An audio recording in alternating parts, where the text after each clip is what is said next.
अरे धीरे धीरे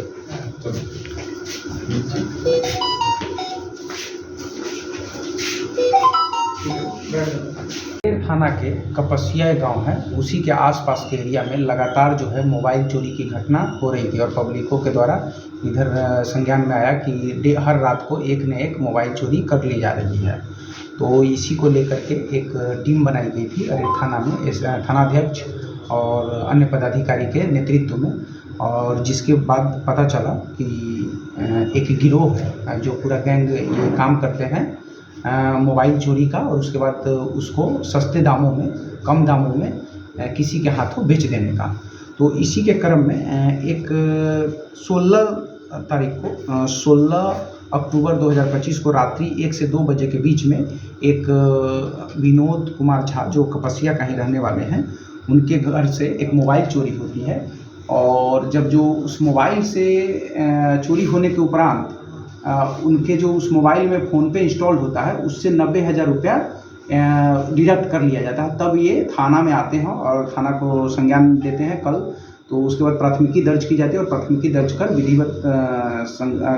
विधि संगत धारा में प्राथमिकी दर्ज की जाती है। उसके उपरांत जब जो पूछताछ में किया जाता है तो पता चलता है वो पैसा जिसके अकाउंट में गया है वो आदमी खुद थाना को बताता है कि पर्टिकुलर व्यक्ति हमको पैसा भेजा है।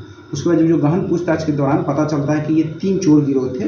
तीनों जो है इस प्रकार है: सिराजुल उर्फ पर्रा और उर्फ पिता मोहम्मद इदरीस जो नागरा का रहने वाला है, मोहम्मद सबीर जो अरेर थाना अंतर्गत पोखरौनी का रहने वाला है, और एक मनोज कुमार उर्फ छोटू जो पेशर चौतू कपसिया थाना, सभी तीनों जो है अरेर थाना अंतर्गत रहने वाला है। और जब इसके पास से जो हम लोग जो विनोद झा जिनका मोबाइल चुराया गया था उसको हम लोग बरामद कर पाए। साथ में 2 और मोबाइल बरामद होता है जिसमें से 2 और चोरी का रहता है। और जब जो एक और मोबाइल बरामद होता है तो पूर्व में अरेर थाना अंतर्गत एक लूट का केस दर्ज हुआ था 165-25, जिसमें एक लोकल पत्रकार और एक यूट्यूबर का मोबाइल को छीना गया था रात्रि में, और उस मोबाइल का वेरीफाई किया जाता है तो उन्हीं के द्वारा लूटा गया मोबाइल को इन तीनों के पास से बरामद किया जाता है। तो इस प्रकार से एक इस घटना में एक जो पुराने लूट का कांड था उसको आज उद्भेदित कर लिया गया है। और साथ में जो मोबाइल चोरी का पूरा गैंग चल रहा था कपसिया अरेर थाना अंतर्गत, वो सबका आज पुलिस हिरासत में लेकर के न्यायिक हिरासत में भेजी जा रही है। और टोटल 3 मोबाइल बरामद हुआ है और इसमें जो तीनों अभियुक्त हैं वो इस प्रकार है: मोहम्मद सिराजुल उर्फ पर्रा, मोहम्मद सबीर और छोटू। ये जो छापेमारी दल है वो इस प्रकार थे: SHO अरेर आनंद शंकर गौरव, पुअनी बेमिसाल कुमार अरेर थाना, पुअनी निरंजन कुमार बेमिसाल अरेर थाना, सिपाही नीतीश, मुकेश और वीरेंद्र।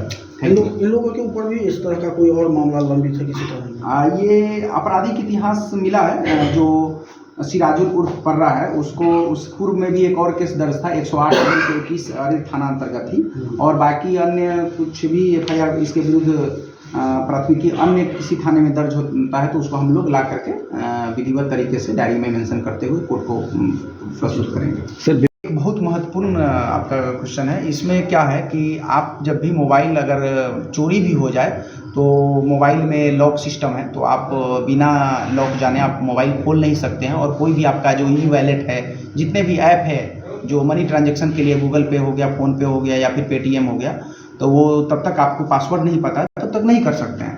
तो सबसे बड़ी समस्या क्या थी कि ये विनोद झा ओल्ड एज आदमी हैं और ये अपना पासवर्ड बहुत सिंपल रखे हुए थे, 1 2 3 4 5 6। तो इस टाइप का पासवर्ड आप लोगों से आग्रह है कि नहीं रखें, क्योंकि अगर मोबाइल चोरी भी हो जाता है तो फिर उसके बाद आपके अकाउंट में जो मोबाइल में पैसा है उसका भी ये लोग जो चोर हैं कुछ उपाय निकालते हैं। तो ये इस तरीके से 1 2 3 4 5 6 या फिर 0 0 0 0 ऐसे पासवर्ड को में भेजा था। तो मुंबई जिनके अकाउंट में भेजा था 50,000 रुपया भेजा, बाकी 40,000 20-20 हज़ार करके 2 लोकल में भेजा।